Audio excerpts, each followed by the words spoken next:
There are 10 things you need to consider when planning your retirement. So today, we're joined by the income plan man. His name is Dylan Bond. He's the owner of Bond Financial Services. He's going to get us on the right track. Dylan, it's a pleasure to have you here. Great to be here. 10 tips. The first one, plan to live a long, long time. Yep, living longer has changed the game. You go back to our parents and grandparents' age, life expectancies were a lot lower than they are today.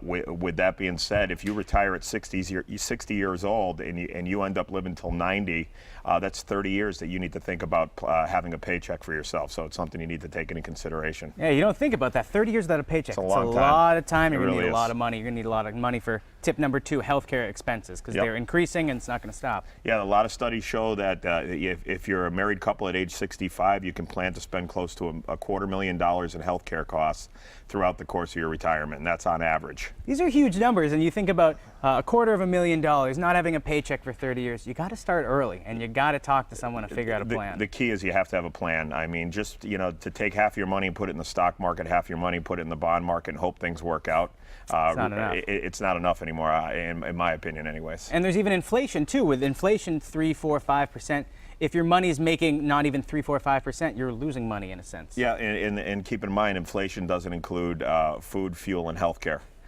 which are 3 of the most growing parts of our economy that we have to pay for out of our pocket. Tip number 3 is that you're going to need a housing plan.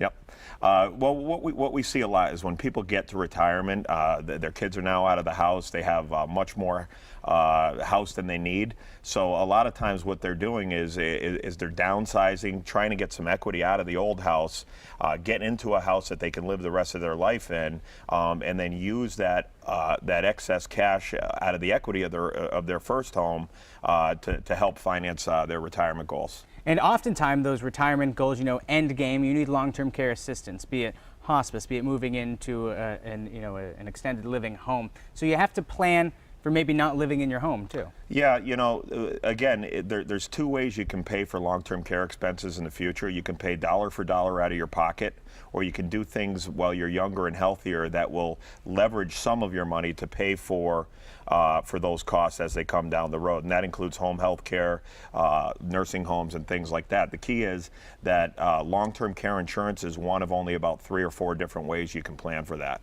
Now, we hit on this one earlier, but it's that inflation that really, I think, bites you. It's one of many things that bites you if you don't pay attention to it. Well, inflation, it can bite you. It's a silent killer. We call it slow bleeding. If you think about the average inflation rate, not including food, fuel, and healthcare, growing at about 3% a year. If all of your money's in an account that's paying 0.5% a year, then every year that goes by, you're losing, on average, 3 to 4% in purchasing power. Over 10 years of a period, the dollar today is only going to buy about 60 cents worth of goods 10 years from now. So you've really got to get a plan. You've got to stick to it. Dylan, we're going to be back in a little bit with more tips. Is that right? That's right. Good. So don't go anywhere. We've got 5 more tips to go, and we're going to hear from more Dylan a little bit later on in the show.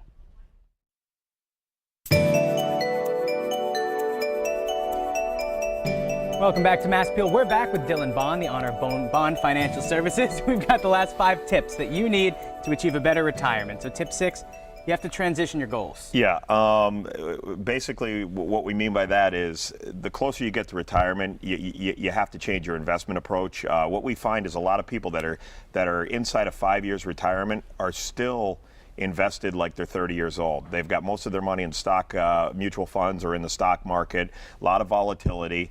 What they need to do is they need to consider the fact that they're going to need that money sooner now, and they have to start making different buckets of money to provide income for themselves, to make sure they have enough access to cash while they're in retirement, and then also keep some money in the market for long-term growth and to help beat inflation. Exactly, because you still have to beat that 3, 4, 5% of That's inflation. Right. Your next tip is you got to make that tricky Social Security decision. When are you going to take it? How much are you going to get from it? Yep. There's so many different considerations to think about when you're making Social Security decisions.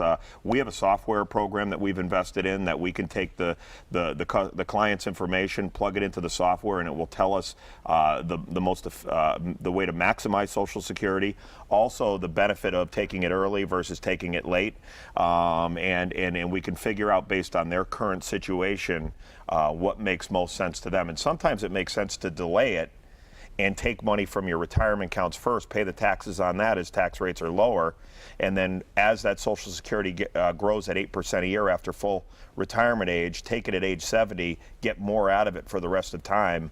So you're maximizing the investment. And you're maximizing a little bit of both, yeah. Now, your next thing, you need to figure out taxes in retirement, because you might be going 30 years without a paycheck, but you're still paying taxes every year. Yeah, you know, one of the things that we're finding now is a lot of people that don't have pensions have a lot of 401k. Most of their savings was in 401ks, and they have to be aware that they can't just take that money out in lump sums in retirement, because the more they take out in any given year, the higher tax bracket they end up in and the more taxes they pay. So we have to take into consideration pension income. We have to take into consideration, do they have any Roth IRA money? Do they have non-qualified money? And how can we best set that plan up so that they use their money most efficiently and pay their fair share of taxes, but not more than that? Exactly. And you also need to figure out, because you don't only have to pay the government. If you have children, you maybe want to pay them a little bit too. You have to figure out distribution strategy. Yeah, well, distribution strategies, again, that boils down to how you're going to take your income. Taxes is part of that. But whatever you don't use during your lifetime, you want to make sure that it gets to who you want it to go to as efficiently as possible without getting caught up in courts and legal fees, probate costs, things like that. So there's different ways to do it by naming active beneficiaries, putting transfer of death instructions on non-qualified accounts. You can do a lot of that on the accounts that you have, so that at your death, those values will go directly to your beneficiaries. Now, if people go to Bond Financial Services, they can get services like that done for them, because there's a lot of stuff to think about. Yep. And lastly, your last tip is that you have to do a lot of thinking. The world is ever evolving, and you need to be at the forefront. Yes, my last tip is you have to do a lot of thinking. And there is a lot of considering to do when it comes to retirement planning. But what I recommend people do is come to one of my seminars, learn a little bit more about how we think, and if they feel at that point in time that they want to continue to talk to me, the first meeting is always going to be nothing more than a pad, a pen, and a calculator, and I'm going to get to know them as people and what they've done and what they need to do going forward. And then knowing what I know with having 18 years plus in the business, I can then put myself in their shoes and tell them what I would do. And if people want to know a little bit more about you, they can go to your seminars that you have very often. You have them at a lot of different tasty restaurants in and around the valley. And lastly, you have a golf seminar coming up too, if people want to hit those links. It's getting nicer out. Well, you know, my job is to get my story out to people and let them understand how I think and how I work. If it makes sense to them, they can come in and meet with me.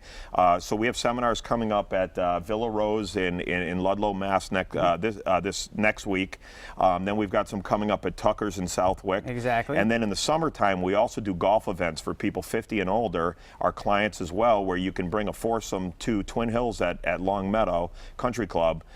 We do a talk, we have breakfast. I speak for about 45 minutes about all the things, the 7 fundamental ways to not outlive your money, and then we turn them loose on the golf course for a round of golf. Not a bad day. And, no, it's a great time, and we've had a lot of success over the last 3 years doing that. Well, Dylan, I always have success when you're here. I learn something new all the time, so it's a pleasure. Thanks for stopping by. No problem, Seth. We'll see you soon. So you can visit bondfinancialservices.net if you want to see him, or you can give him a call, 413-754-4747, and just let Dylan and his staff take the steps to secure your financial future.